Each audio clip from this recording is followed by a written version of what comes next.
Esse versículo vai te acompanhar nessa sexta-feira. Salmos 46. O Senhor é meu refúgio e fortaleza, socorro bem presente nas tribulações.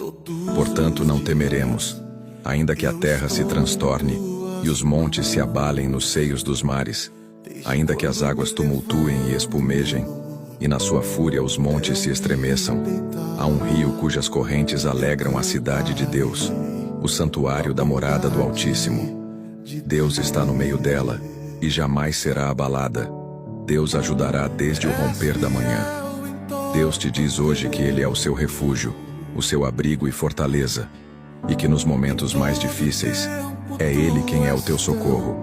E nessa manhã, Ele manda te dizer que te ajudará desde o romper da manhã até o romper da noite. Se você crer, então escreva amém.